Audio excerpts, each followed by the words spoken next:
Good morning students.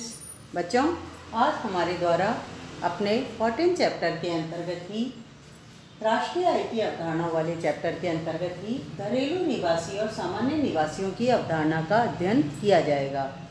घरेलू निवासी के अंतर्गत किन्हें सम्मिलित किया जाता है और सामान्य निवासियों के अंतर्गत किन्हें सम्मिलित किया जाता है, इसका अध्ययन हम करेंगे। सबसे पहले मैं आपको घरेलू निवासी की अवधारणा से परिचित करा देती हूँ।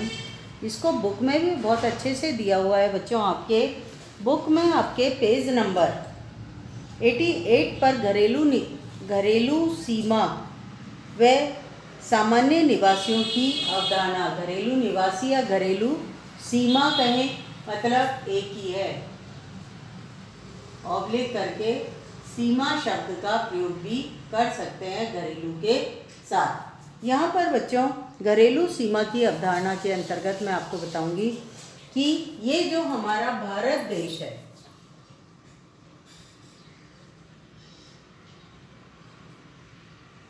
हमारे भारत देश की जो भौगोलिक सीमाएं दे रखी हैं, इस सीमा के अंतर्गत रहने वाले, चाहे वो देशी व्यक्ति हो चाहे बाहर से आया हुआ रहने वाला व्यक्ति हो, दोनों की आय हमारी घरेलू निवासी या घरेलू सीमा की आय कहलाती है। दूसरे शब्दों में, देश की भौगोलिक सीमाओं के अंतर्गत रहने वाले लोग जो भारतीय भी हैं और जो विदेशी भी हैं, दोनों को ही इस घरेलू सीमा या घरेलू निवासी में सम्मिलित किया जाता है और इन दोनों से प्राप्त आय ही आपकी घरेलू आय कहलाती है, घरेलू निवासियों की आय कहलाती है।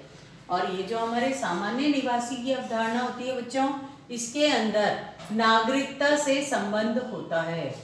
नागरिकता जिस भी अर्थव्यवस्था या देश की प्राप्त होती है, जैसे भारतीय नागरिकता प्राप्त व्यक्ति विदेशों में भी रह रहा है, देश की सीमा के बाहर भी रह रहा है, तो भी उसे सामान्य निवासी भारत का ही माना जाएगा। मतलब जिसे हमारे देश की नागरिकता प्राप्त है, वो व्यक्ति देश का निवासी माना जाएगा या सामान्य निवासी माना जाएगा और उसके द्वारा अर्जित आय देश की आय में सम्मिलित की जाएगी।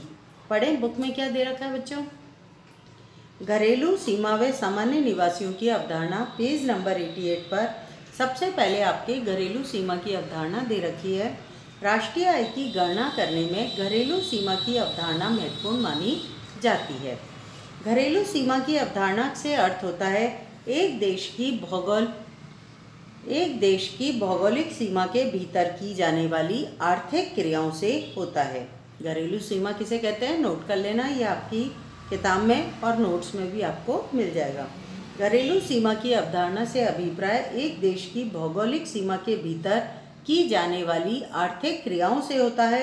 अर्थात घरेलू सीमा की अवधारणा के अंतर्गत देश की भौगोलिक सीमा के बाहर की आर्थिक क्रियाओं को सम्मिलित नहीं किया जाता है। सामान्य निवासियों की अवधारणा, सामान्य निवासियों की अवधारणा मैंने आपको बताया, इसका संबंध नागरिकता से होता है। नागरिक चाहे देश की सीमा में रहे चाहे देश की सीमा के बाहर रहे, उसे देश के सामान्य निवासियों की क्रियाओं अवधारणा में माना जाएगा और उसके द्वारा जो भी आर्थिक क्रियाकलाप किए जा रहे हैं उन्हें देश की राष्ट्रीय आय में सम्मिलित किया जाएगा। जो भी आय का सृजन किया जा रहा है वो देश की राष्ट्रीय आय में सम्मिलित होगी। पढ़े, इसमें क्या दे रखा है।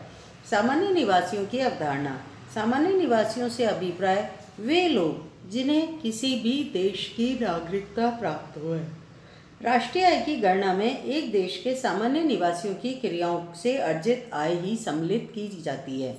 चूँकि एक देश के सामान्य निवासियों और अनिवासियों की आर्थिक क्रियाओं में भेद किया जाता है, इस प्रकार सामान्य निवासियों की अवधारणा का राष्ट्रीय आय की गणना हेतु महत्वपूर्ण महत्व होता है। फिर है विदेशों से प्राप्त विशुद्ध साधन आय की अवधारणा। ये जो दे रखा है ना, विदेशों से प्राप्त विशुद्ध साधन आय की अवधारणा।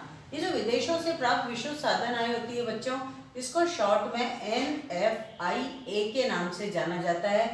N मतलब विशुद्ध या नेट, एफ का मतलब विदेश या foreign.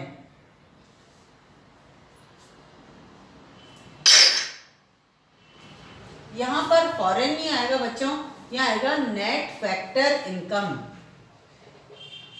FACTOR, factor income, net factor income eight abroad. Abroad से मतलब हमारा विदेश होता है। यहाँ पर हमारे द्वारा देखो बच्चों, कुछ भारतीय जो होते हैं वो विदेशों में रहते हैं और कुछ विदेशी भारत में निवास करते हैं।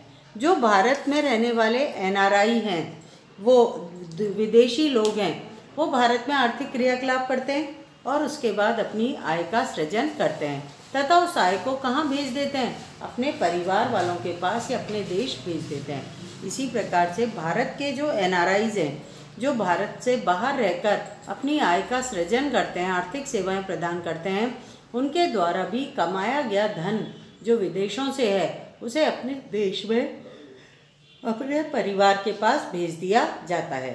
इस प्रकार से दोनों का जो डिफरेंस है उसे ही विदेशों से प्राप्त विशुद्ध साधन आय कहेंगे। मतलब हमारे देश के निवासी जो विदेशों में रह रहे हैं उनकी टोटल सर्जित आय और जो विदेशी भारत में रह रहे हैं उनके द्वारा सर्जित टोटल आय, उन दोनों के बीच का डिफरेंस ही आपका शुद्ध विदेशों से प्राप्त विशुद्ध साधन कारक आय कहलाता है। या विशुद्ध साधन आय बोले चाहे विशुद्ध कारक आय बोले, मतलब एक ही होता है। एक बार बुक से रीडिंग और कर लेते हैं इस टॉपिक की बच्चों। विदेशों से प्राप्त विशुद्ध साधन आय की अवधारणा। एक देश के आयात और निर्यात का राष्ट्रीय आय की गणना में बहुत अधिक महत्व होता है। आयात व निर्यात के द्वारा राष्ट्रीय आय की मात्रा और दिशा का पता चलता है। निर्यात की तुलना में आयात अधिक होने से विदेशों से प्राप्त विशुद्ध साधन आय ऋणात्मक हो जाती है और आयात पर निर्यात की अधिकता होने से विदेशों से प्राप्त विशुद्ध साधन आय प्राप्त होती है। अर्थात विदेशों से प्राप्त शुद्ध साधन आय आयात और निर्यातों को घटाकर उसके अंतर द्वारा ही ज्ञात की जाती है। इस प्रकार विदेशों से प्राप्त विशुद्ध साधन आय निर्यात माइनस आयात। वर्तमान परिप्रेक्ष्य में विदेशों से प्राप्त शुद्ध साधन आय को घरेलू साधनों द्वारा विदेशों में अर्जित आय में से विदेशी साधनों द्वारा देश में अर्जित आय के अंतर से ज्ञात किया जाता है। ये जो अपन ने सेकंड पैराग्राफ पढ़ा है ना बच्चों, ये ही आपका NFIA है। जहाँ पर हम वस्तुओं और सेवाओं का आयात करते हैं ना, वहाँ पर साधन आय प्राप्त नहीं होती है। साधन बोलते हैं उत्पादन के साधनों को या उत्पादन के कारकों को। श्रम भूमि पूंजी सात संगठन होते हैं और श्रम भूमि पूंजी का आय का जो डिफरेंस होता है इसको ही हमारे द्वारा net factor income eight abroad के नाम से जाना जाता है, NFIA के नाम से जाना जाता है वर्तमान के अंदर। ये जो सेकंड पैराग्राफ इसमें दे रखा है यही आपके इसके आंसर में सम्मिलित किया जाएगा। आज के लिए बच्चों इतना ही करेंगे। नेक्स्ट टॉपिक हमारा जो रहेगा उसके साथ फिर क्वेश्चन आंसर भी इस चैप्टर के करा दिए जाएंगे। थैंक यू बच्चों।